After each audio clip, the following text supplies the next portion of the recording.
Hi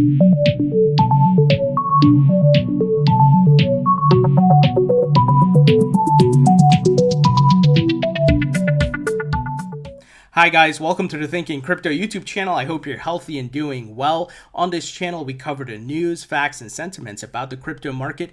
We also interview many of the folks who are building and investing in the asset class.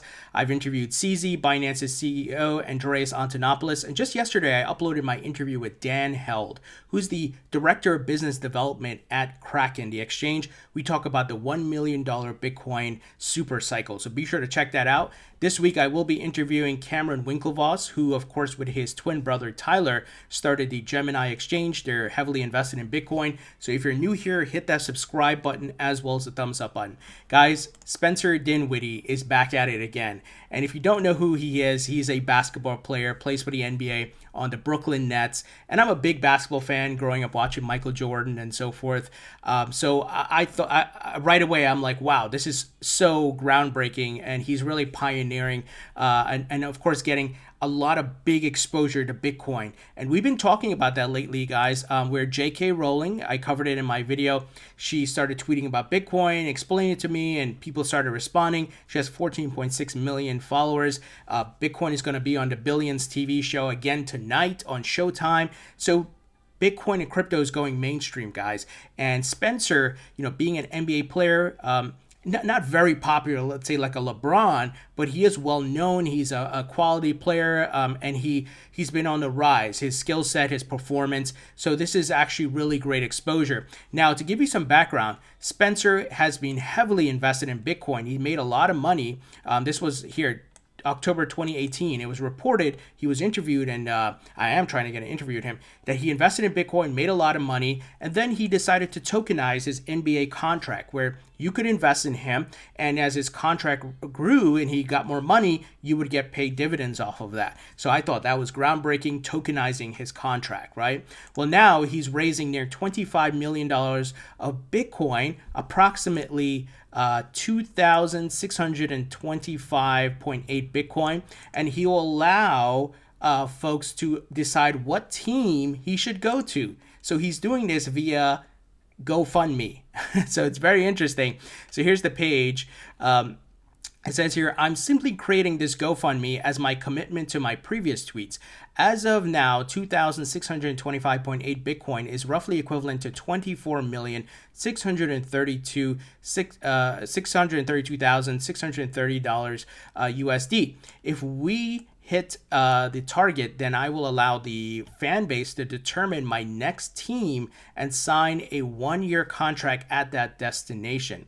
If we do not hit that target goal, then I will be donating 100% of this campaign to charity. Fan engagement comes in all shapes and sizes. Let's have fun, folks. So he absolutely understands the value of Bitcoin. He made money off of it. So getting Bitcoin instead of an actual contract amount or so from another NBA team is more valuable to him because that Bitcoin he knows is going to rise like it did before.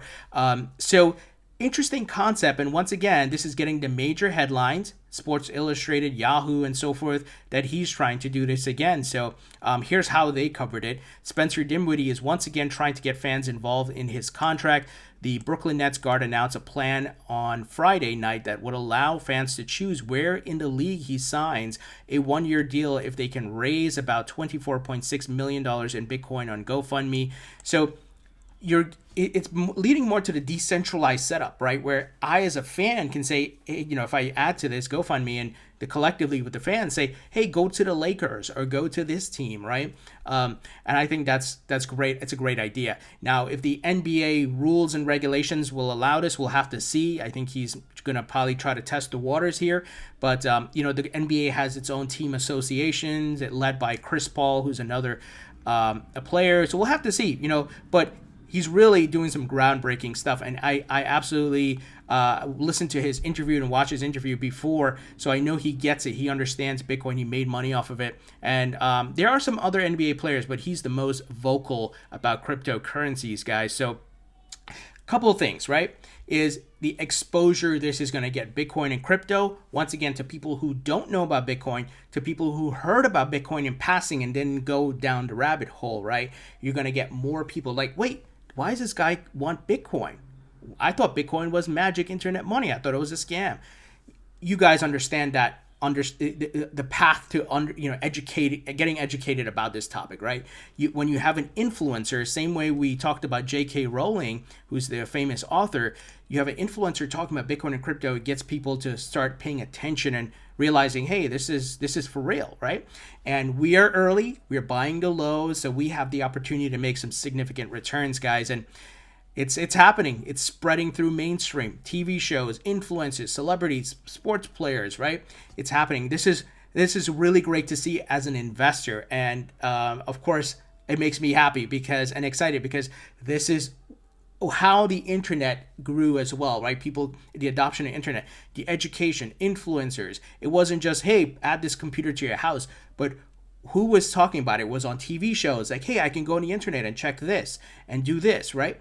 These are the things that help Bitcoin and crypto are going to help Bitcoin and crypto get social acceptance and get into the minds of people. So really, really cool here. So he tweeted a lot about it and, really great exposure. Here he says, I can't wait to see where I play next year. So let's see if he hits that number. But, he's really pushing a lot with crypto. And I like that because he definitely understands it. And like I said, it's getting picked up from all the sports reporters and so forth. And they're tweeting about it, right? So people who have nothing to do with crypto, now it's becoming a topic of conversation. All right, guys, switching some gears here. You guys know I diversify. I'm bullish on Bitcoin. I'm bullish on Ethereum and XRP as well. I see the use case there. So Ripple settlements are coming to Japanese ATMs. Settlements are coming to Japanese ATMs. SBI Holdings plans to integrate Ripple-powered settlement across Japanese ATMs. Let me give you a quick overview here. Ripple partner and investor SBI Holdings announced plans to integrate Ripple-powered settlements across ATMs in Japan. The news was revealed in SBI's latest financial report, announcing a plan to integrate the Ripple-powered settlements across settlements platform MoneyTap with ATMs run by various banks across Japan. So right now, SBI, of course, is a big investor in Ripple. They are bullish on XRP. They started giving XRP to their shareholders, which is amazing. And we know there's a subsidiary called Ripple, SBI Ripple Asia set up. And, the CEO and president has been on record saying they will use XRP for remittance in the future. So they are planning to do that. They also talked about Sygnum Bank adds XRP support. Sygnum co-founder Matthias Imbach stated that he has been impressed by Ripple's global traction, emphasizing that more than 300 financial institutions have joined the RippleNet payments network. The company's XRP-based solutions address the pain points of the fast-growing USD $700 billion global remittance market, added Imbach. So I know people are very maximalism and very divided in the crypto community. I don't care about maximalism and all that. I'm just looking for making return on my investment. I look at things factually, logically, from a business standpoint. And guess what? You can hold Bitcoin and XRP in your portfolio. You don't have to be, I'm all Bitcoin, screw everything else. I'm all XRP, screw everything else. No. That's not how professional investors, mature investors deal and invest, right? You got to diversify. If you look at all the major hedge funds, guys, like Grayscale, what do they have in their portfolio? Just Bitcoin? No. Just XRP? No. They have Bitcoin, XRP, Ethereum, and these are the basket of cryptocurrencies that institutional investors are putting their money in. So remember, in the .com boom, if you were like, hey, Google's going to be the only company that's going to be successful out of the growth of the .com era. And no, Amazon was there, Netflix, eBay, many others were successful. So they didn't compete with each other. They were doing different things. So I absolutely believe Bitcoin has its own use case versus XRP. It just logical, just factual, if you just look at it. So if you're bashing Bitcoin for the hopes of having the XRP price go up, that makes no sense. What's going to help XRP go up is adoption and utility like this, right? Likewise, if you hold Bitcoin and you're bashing XRP, for what? Bitcoin has its own use case as digital gold, a store of value. Anyway, guys, what do you think about this news here with Spencer Dinwiddie? I think it's pretty big and more exposure to the asset class. I love it. Leave your thoughts, comments below. Thumbs up if you like this video. Please subscribe if you haven't already, and I'll talk to you all later.